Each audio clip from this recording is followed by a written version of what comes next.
आइए अम्मा जी।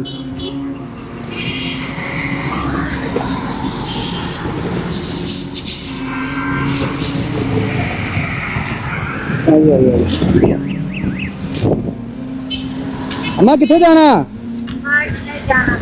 लागे जाना?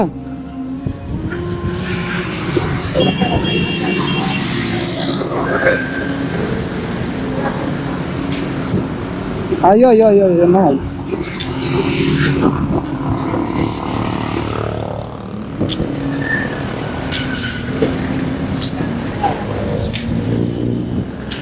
अम्मा किते दूर तो नहीं जाना? पहला बाजार है आना ना।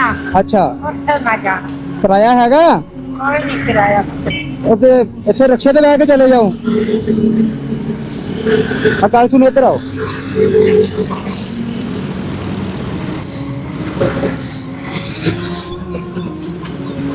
अम्मा पर किराया लैके घर जाना ठीक है।